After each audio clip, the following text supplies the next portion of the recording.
नमस्कार, बुलेटिन में आपका स्वागत है और मैं हूं आपके साथ रितेश कुमार गौतम और बात करेंगे उत्तराखंड की खबरों की शुरुआत बड़ी जानकारी के साथ। बड़ी और अहम खबर से आपको रूबरू करा दें। हरिद्वार पहुंचे हैं मुख्यमंत्री पुष्कर सिंह धामी। उत्तराखंड गठन पर उत्सव का माहौल। आपको ये बता दें कि इस बार रजत जयंती वर्ष मनाया जा रहा है। 25 वर्ष पूरे हो रहे हैं उत्तराखंड की स्थापना के। 3 दिवसीय रजत जयंती समारोह और देवभूमि रजत उत्सव में सीएम धामी शामिल हुए। सांस्कृतिक प्रस्तुतियों की झलक इस दौरान देखने को मिली। प्रदेश के विकास यात्रा को दर्शाने वाले चित्र प्रदर्शित किए गए। सुरक्षा और यातायात व्यवस्था के पुख्ता इंतजाम देखने के लिए मिले हैं। तो आपको बता दें कि पूरे सूबे में एक तरह से विभिन्न कार्यक्रम आयोजित किए जा रहे हैं और इस वक्त हरिद्वार से सीधी तस्वीरें आप तक पहुंचा रहे हैं, जहां पर रजत उत्सव में शामिल हुए हैं। देवभूमि रजत उत्सव में शामिल हुए हैं उत्तराखंड के मुख्यमंत्री पुष्कर सिंह धामी। और इस दौरान उत्तराखंड के बनने से लेकर आज 25 बरस पूरे होने तक की जो एक यात्रा है, लंबी यात्रा है, जिसमें कई उतार चढ़ाव भी देखने को मिले हैं। इन तमाम चीजों के आगे बढ़ते हुए उत्तराखंड किस तरह से प्रगति कर रहा है, उन तमाम चीजों को दिखाने की कोशिश इस कार्यक्रम के माध्यम से की जा रही है। विकास संबंधित, प्रदेश के विकास से संबंधित चित्र प्रदर्शनी, सांस्कृतिक झलक, ये तमाम चीजें आज के इस कार्यक्रम का हिस्सा हैं और खुद उत्तराखंड के सीएम पुष्कर सिंह धामी भी शामिल हुए हैं। गौरतलब है कि सीएम लगातार बिहार में चुनाव प्रचार भी कर रहे हैं और इस बीच वापस लौटे हैं तो कार्यक्रम में शामिल हुए हैं। देवभूमि रजत उत्सव आयोजन हरिद्वार में और इसमें सीएम की मौजूदगी है। कार्यक्रम में सांस्कृतिक प्रस्तुति भी देखने को मिली है। इसके अलावा प्रदेश के विकास के संबंधित, यात्रा से संबंधित चित्र प्रदर्शनी है। तो वहीं बात करें सुरक्षा के साथ साथ अन्य तमाम इंतजामों को लेकर, तो वो भी यहाँ बनाए गए हैं और संभवतः सीएम पुष्कर सिंह धामी अब कार्यक्रम को संबोधित भी कर सकते हैं और दिलचस्प होगा देखना कि मुख्यमंत्री संबोधित करेंगे तो क्या कुछ अपनी बात में रखते हैं और क्या अपनी बात कहते हैं। फिलहाल ये आपको लाइव तस्वीरें दिखा रहे हैं। उत्तराखंड गठन के मौके पर देवभूमि उत्सव मनाया जा रहा है हरिद्वार में, जहां उत्तराखंड के मुख्यमंत्री पुष्कर सिंह धामी कार्यक्रम में शामिल हुए हैं और यहां पर सांस्कृतिक कार्यक्रम अब से कुछ देर पहले संपन्न हुए हैं और इस स्टेज पर पहुंचे हैं सीएम। तो तमाम कलाकारों और मंच पर मौजूद युवाओं और अन्य मेहमानों से रूबरू हो रहे हैं, बातचीत कर रहे हैं। तस्वीरें, लाइव तस्वीरें हरिद्वार से। देवभूमि रजत जयंती उत्सव जो मनाया जा रहा है पूरे उत्तराखंड में, उसी के संबंध में, उसी के क्रम में यह भी कार्यक्रम आयोजित किया गया है। हरिद्वार से लाइव तस्वीरें मुख्यमंत्री पुष्कर सिंह धामी की और कार्यक्रम की एक तरह से शुरुआत होती नजर आ रही, चूंकि सीएम पहुंचे हैं भी।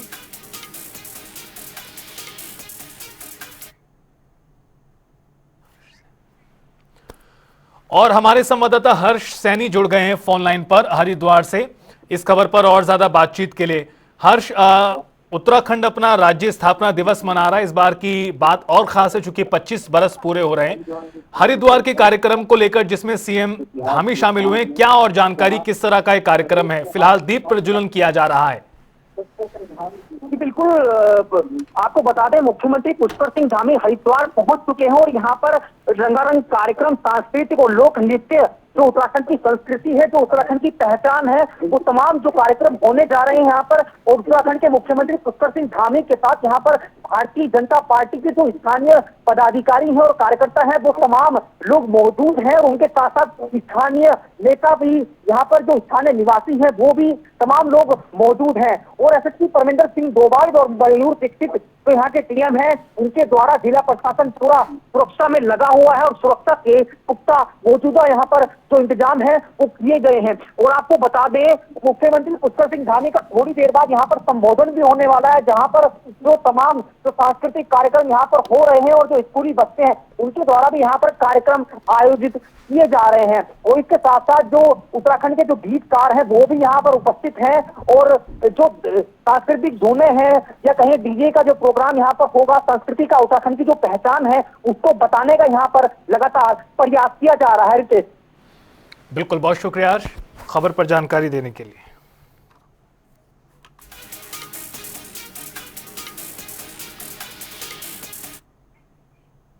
देहरादून में मुख्यमंत्री पुष्कर सिंह धामी ने लौह पुरुष सरदार वल्लभ भाई पटेल की जयंती पर घंटा घर स्थित उनकी प्रतिमा पर पुष्पांजलि अर्पित की और एकता पदयात्रा का शुभारंभ किया।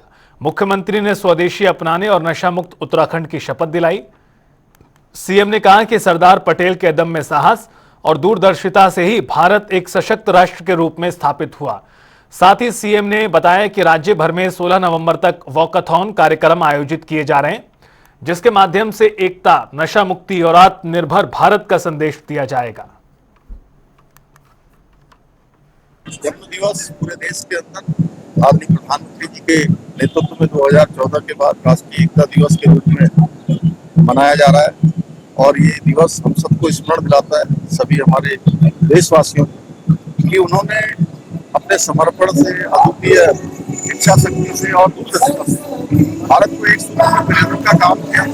आज जो अखंड भारत और एक भारत श्रेष्ठ भारत की जो परिकल्पना है, आदरणीय प्रधानमंत्री जी के नेतृत्व में सरदार वल्लभ भाई पटेल के द्वारा जो उच्च आदर्श स्थापित किए गए, देश को एक सूत्र में पिरोया गया, 560 से भी अधिक रियासतों को भारत के अंदर मिलाया गया, वो निश्चित रूप से हमारी भारत की प्रगति में, आधुनिक भारत के निर्माण, उनका बहुत बड़ा योगदान है। हमारे युवा जाने, नौजवान जाने, छात्र जाने, और पूरे देश के अंदर आज अपने देश के अंदर ये आज दिवस बड़े धूमधाम से मनाया जा रहा है। देख रहा हूँ जगह जगह नौजवानों में, युवाओं में सरदार पटेल के आदर्शों को जीवन में अपनाने के लिए बहुत उत्साह है, बहुत उमंग है। हल्द्वानी में लौह पुरुष सरदार वल्लभ भाई पटेल की 150वीं जयंती पर नैनीताल पुलिस की तरफ से रन फॉर यूनिटी का आयोजन किया गया, जिसमें पुलिस एवं प्रशासन के अधिकारी, बड़ी संख्या में स्कूली बच्चों और पुलिस के जवानों ने भाग लिया। जिले के नवनियुक्त एसएसपी मंजूनाथ टीसी ने हरी झंडी दिखाकर रन फॉर यूनिटी को रवाना किया। उन्होंने कार्यक्रम में उपस्थित सभी प्रशासन एवं पुलिस के अधिकारियों, स्कूली बच्चों और जवानों को एकता की शपथ दिलाई। भारत के लौह पुरुष सरदार वल्लभ भाई पटेल जी का स्मरण दिवस है। इसके सापेक्ष में भारत सरकार, उत्तराखंड राज्य शासन और हमारा जो उत्तराखंड पुलिस विभाग के द्वारा विभिन्न इवेंट्स आयोजन किया जा रहा है। क्योंकि देखिए, आज देश में ज़रूरत है तो राष्ट्रीय एकता का। हर व्यक्ति, हर वर्ग, हर ग्रुप अलग अलग तबके से आते हैं, अलग अलग प्रोफेशंस को बिलोंग करते हैं, अलग अलग कल्चर, सोशल सोसाइटीज़ इससे बिलोंग करते हैं, पर हम सबको जोड़ के रखता है ये भारत माता। तो इस भारत माता की प्रेम में हमारा सरदार वल्लभ भाई पटेल ने इतना राष्ट्रीय एकता के लिए मतलब मेहनत करके इतनी ज़्यादा हमारा प्रोविंसेस को एक करके इस देश को एक अखंड भारत का रूप दिया। उनके स्मरण में हम आज इसको राष्ट्रीय एकता दिवस मना रहे हैं। ये हमारे देश के प्रथम गृह मंत्री जी के 150वीं जयंती के उपलक्ष्य में राष्ट्रीय एकता का संदेश देने के लिए रन फॉर यूनिटी का आयोजन किया जा रहा है। पूरे जनपद में जगह जगह आयोजन किए जा रहे हैं। जैसा कि आपने देखा है, एक पद यात्रा का आयोजन हमने सुबह 8 बजे किया। 8 से 10 बजे वह कार्यक्रम अभी MBPG कॉलेज में चल रहा है। इसी तरीके से हर थाने में, हर जिला मुख्यालय पर, हर तहसीलों में इस तरीके का आयोजन करके एक संदेश अपनी जनता के बीच में देना चाहा जा रहा है कि राष्ट्रीय एकता सर्वोपरि है। हमारे जिस तरीके से वल्लभ भाई पटेल ने देश को एक करने का अभियान चलाया था, उसमें सफलता पाई थी। उनको, उनके कार्यों को याद करते हुए, हम उससे प्रेरणा लेते हुए देश को एक रखने के लिए हमारा युवा आगे बढ़े। युवाओं का ही देश है। युवा भारत जो है ही भारत को आगे लेकर के जा सकता है।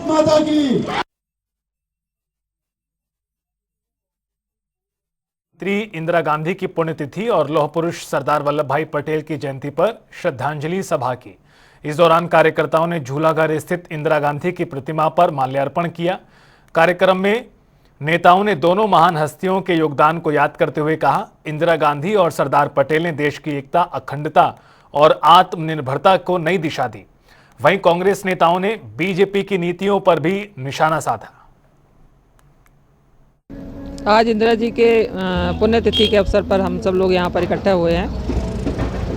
आज लौह पुरुष वल्लभ भाई पटेल जी की भी जयंती है।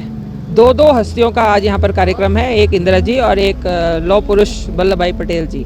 तो इंदिरा जी के बारे में मैं यही कहना चाहूँगी कि हमारे देश की प्रथम महिला प्रधानमंत्री थी वो, और उन्होंने अपने कार्यकाल में हमारे देश को ऊंचाइयों तक ले गई और विश्व में हमारे देश का नाम।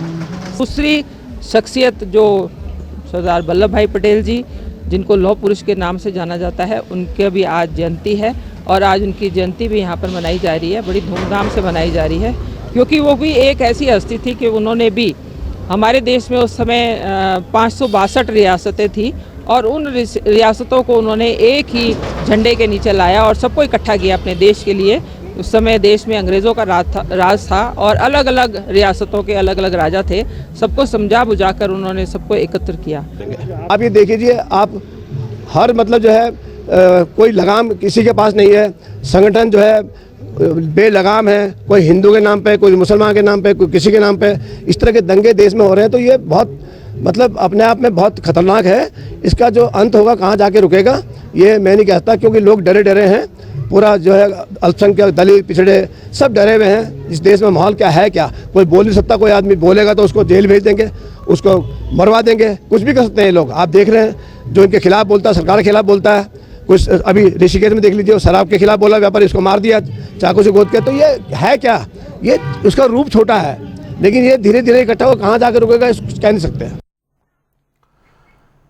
देहरादून में एकता दिवस के अवसर पर कांग्रेस प्रदेश अध्यक्ष करण माहरा ने पूर्व प्रधानमंत्री इंदिरा गांधी और लौह पुरुष सरदार वल्लभ भाई पटेल की श्रद्धांजलि अर्पित की और कहा कि इंदिरा गांधी का जीवन राष्ट्र सेवा और त्याग का प्रतीक है। वहीं सरदार पटेल ने 562 रियासतों को एक सूत्र में जोड़कर अखंड भारत की नींव रखी। साथ ही माहरा ने कहा कि दोनों नेताओं के विचार आज भी देश को एकता की प्रेरणा देते हैं। इंदिरा जी ने बहुत सारे ऐसे काम किए जो राष्ट्र हित में थे और जिनको हमेशा याद रखा जाएगा। जिसका पिता 10 साल की जेल गया हो और माँ तपेदिक की बीमारी से ग्रसित हो, और ऐसे महामानव के साथ रह के उन्होंने अपना अध्ययन किया। रविन्द्रनाथ टैगोर जी ने उनको अपने पास रखकर उनकी शिक्षा दीक्षा की व्यवस्था देखी और 13 साल की उम्र में उस नन्ही सी लड़की ने वानर सेना का गठन किया, जो स्वतंत्रता संग्राम सेनानियों के लिए सूचनाएं पहुंचाने का, आदान प्रदान का काम करती थी। उसके बाद सरदार पटेल जी का तो क्या कहना, 556 रियासतों के इस देश को एक सूत्र में बांधने का काम सरदार पटेल ने लिया। ऐसी ताकतों के खिलाफ वो हमेशा लड़े जो राष्ट्र को विघटन की ओर ले जा रहे हों, नफरत की ओर ले जा रहे हों, उनका वो विरोध करते रहे। ऐसे सरदार पटेल थे। और हमारे उत्तराखंड में इस समय जो टिहरी है, ये भी आज़ादी के बाद काफी समय के बाद भारत में सम्मिलित हुआ। तो ऐसे अनेकों काम सरदार पटेल के हैं जिसने देश को एकता के उसमें पिरोया और अखंड भारत का निर्माण। उत्तराखंड में राज्य स्थापना दिवस इस बार रजत जयंती वर्ष के रूप में मनाया जा रहा है। सरकार की ओर से 1 नवंबर से 14 नवंबर तक विभिन्न कार्यक्रम आयोजित किए जा रहे हैं, जिसमें राष्ट्रपति और प्रधानमंत्री की संभावित मौजूदगी भी बताई जा रही है। बीजेपी ने इसे विकसित उत्तराखंड की दिशा में कदम बताया है। वहीं कांग्रेस ने इस आयोजन को कॉमेडी शो करार दिया है। कांग्रेस का कहना है कि बेरोजगारी, महिला अपराध और पलायन जैसे मुद्दों पर सरकार फेल है। ऐसे में रजत जयंती को राजनीति से ऊपर उठकर विकास का प्रतीक बनाना जरूरी है। ये सौभाग्य का विषय है कि यहाँ पर आज रजत जयंती वर्ष जो उत्तराखंड का होने जा रहा है, उसके हम साक्षी बन रहे हैं।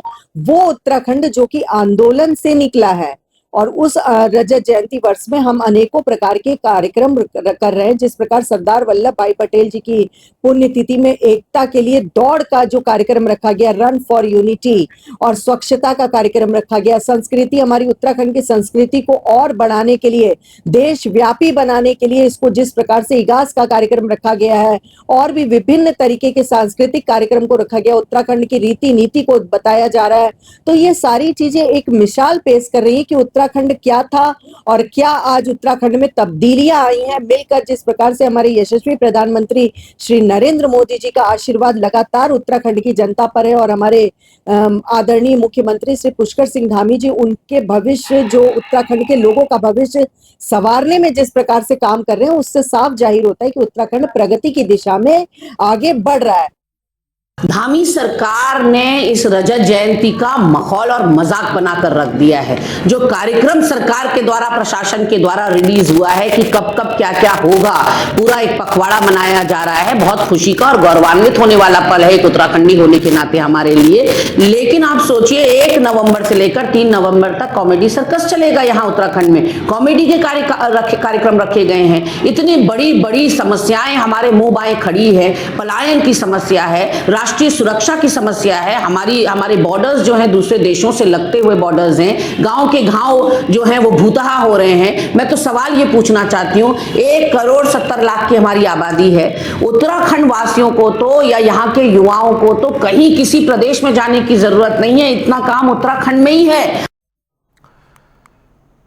उत्तरकाशी में पटेल जयंती पर श्रद्धा और उत्साह से मनाया गया कार्यक्रम, जहां जिलाधिकारी ने उनके चित्र पर पुष्प अर्पित कर नमन किया और राष्ट्रीय एकता और नशा मुक्त समाज का संकल्प दिलाया।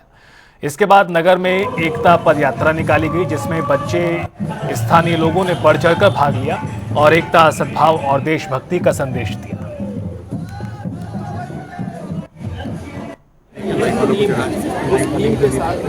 इसको पूरे साल भर में और पूरे क्षेत्र में अपना उत्तरकाशी पूरा देश एकता और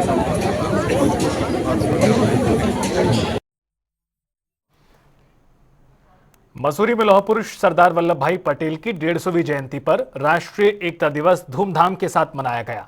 कोतवाली मसूरी पुलिस ने छात्रों संग रन फॉर यूनिटी रैली निकाली और एकता की शपथ दिलाई। रैली के दौरान साइबर अपराध से बचाव के लिए लोगों को जागरूक किया गया। पालिका अध्यक्ष मीरा सकलानी ने सरदार पटेल के योगदान को याद करते हुए कहा, उन्होंने 562 रियासतों को जोड़कर भारत की अखंडता की नींव रखी थी। पुलिस ने यहाँ पे एक अच्छी पहल करी। आज 150वीं वर्षगांठ पे हमारे सरदार वल्लभ भाई पटेल जी की जो 150वीं वर्षगांठ थी, उस पर पुलिस की एक अच्छी पहल थी। रन फॉर यूनिटी का आयोजन यहाँ पे किया गया और स्कूल के बच्चों ने भी बहुत उत्साह के साथ इसमें भागीदारी करी है। और सरदार वल्लभ भाई पटेल जी की के लिए ये रन फॉर यूनिटी इसलिए भी ज़्यादा महत्वपूर्ण बनती है, और विशेष रूप से मसूरी में, क्योंकि मसूरी में उनका आना जाना रहा है और यहाँ पे वो रुके हैं। और क्योंकि वो एक क्रांतिकारी पुरुष थे, तो उन्होंने जो देश की आज़ादी के लिए जो रणनीतियां बनाते थे वो यहाँ आकर के बनाई जाती थी। ये हमारे लिए, मसूरी वालों के लिए एक सौभाग्य की बात भी है। सरदार वल्लभ भाई पटेल की 150वीं जयंती के उपलक्ष्य में पुलिस द्वारा एक रन फॉर यूनिटी, जिसमें स्कूलों के बच्चे तथा नगर पालिका अध्यक्ष और अन्य शहर के सम्मानित आदमी, जिसमें पूर्व नगर पालिका अध्यक्ष और आसपास के जो भी गणमान्य लोग इसमें शामिल हुए। और ये जो हमारे अंबेडकर चौक से और ग्रीन चौक तक एक रन फॉर यूनिटी करके एक दौड़ आयोजित की गई। दौड़ के इसमें जो बच्चे जिन्होंने अच्छा प्रतिवाद किया उन्हें सम्मानित किया गया और पुरस्कार वितरित किया गया। और उसके बाद जो है साइबर क्राइम के संबंध में भी अवगत कराया गया है। तो वहीं गुजरात के केवड़िया में सरदार पटेल की 150वीं जयंती पर आयोजित राष्ट्रीय एकता परेड में उत्तराखंड की झांकी ने सबका मन मोह लिया। अष्ट तत्व और एकत्व थीम पर आधारित इस झांकी में देवभूमि की संस्कृति, प्रकृति और विकास की झलक देखने को मिली। पीएम मोदी ने झांकी और लोक कलाकारों के प्रदर्शन की ताली बजाकर सराहना की। सूचना विभाग के संयुक्त निदेशक के.एस. चौहान के नेतृत्व में राज्य की झांकी को दर्शकों की व्यापक सराहना मिली।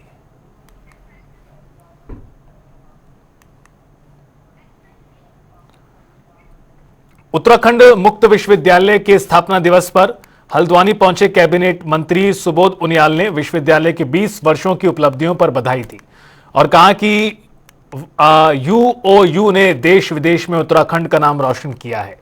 तो वहीं कार्यक्रम के दौरान उन्होंने पूर्व मुख्यमंत्री हरीश रावत पर गंभीर आरोप लगाते हुए कहा, जो व्यक्ति शराब, खनन और ट्रांसफर माफिया में लिप्त रहा हो, उसे भ्रष्टाचार पर बोलने का अधिकार नहीं।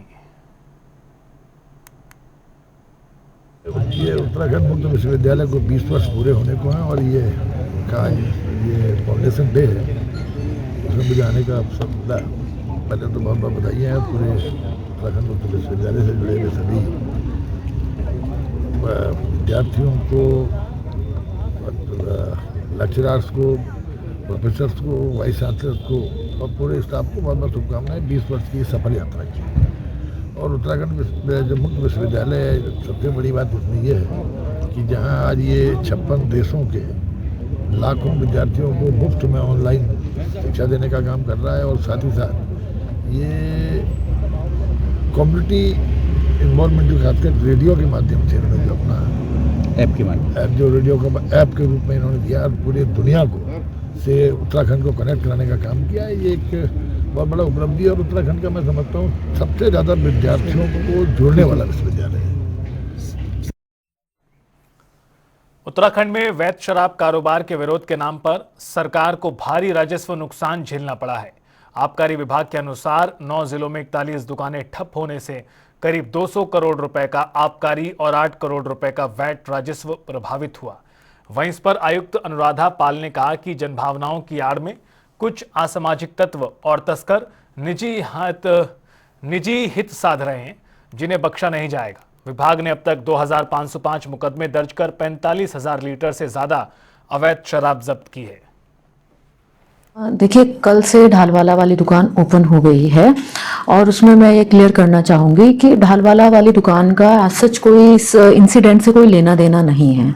ज़बरदस्ती के ये प्रायोजित आंदोलन किए जा रहे हैं। वहाँ पर जो लोग भी हैं उनका क्या हित है, क्या उनके वेस्टेड इंटरेस्ट है, ये असर्टेन करना एक बार देखना पड़ेगा पुलिस प्रशासन को भी और डिस्ट्रिक्ट एडमिनिस्ट्रेशन को भी और हमें भी, क्योंकि उसका दुकान का कोई उससे संबंध नहीं है और ज़बरदस्ती के उसमें प्रोटेस्ट किए गए हैं। वो हाई कोर्ट से भी इंस्ट्रक्शन मिला है, हाई कोर्ट ने भी ये बात मानी है और कहा है कि ये दुकान खोली जाए और जो भी प्रोटेस्ट जिसको करना है ओवरऑल वो दुकान को बाधित ना करते हुए अन्यत्र कहीं करे। राष्ट्रीय महिला आयोग के मीडिया सलाहकार शिवम गर्ग और साइबर एक्सपर्ट कामाक्षी शर्मा धर्मनगरी हरिद्वार पहुंचे, जहां उन्होंने गंगा स्नान कर पूजा अर्चना की। बता दें कि कामाक्षी शर्मा, जिनका नाम वर्ल्ड बुक ऑफ रिकॉर्ड्स में दर्ज है, अब तक 50,000 पुलिस कर्मियों को साइबर अपराध की रोकथाम का प्रशिक्षण दे चुकी हैं। वहीं शिवम गर्ग ने बताया कि आयोग युवाओं को जोड़ने और विश्वविद्यालयों के साथ सेतु का कार्य कर रहा है। उन्होंने कहा कि उत्तराखंड को जल्द ही राष्ट्रीय महिला आयोग की ओर से विशेष तोहफा मिलेगा। राष्ट्रीय महिला आयोग का प्रोग्राम दरअसल देहरादून में था और हमारा प्रोग्राम था कि हम युवाओं के साथ जुड़े। आयोग की एक नई पहल है जहाँ पर हम एक सेतु बना रहे हैं विश्वविद्यालयों और आयोग के बीच में। तो कोई भी व्यक्ति जब दिल्ली से उत्तराखंड आता है और वो हरिद्वार होकर ना जाए, माँ गंगा के दर्शन करके ना जाए, माँ गंगा की आरती आराधना ना करके जाए, तो सही मायनों में बहुत कुछ पीछे छूट जाता है। क्योंकि जीवन से पहले और जीवन के बाद जो 2 चीज़ें चाहिए होती है, जीवन के बाद हमें चाहिए होता है मोक्ष और जीवन से पहले सुकून। दोनों ही माँ गंगा के घाट पर आकर हमें बहुत आसानी से मिल जाता है। अभी तो हमारा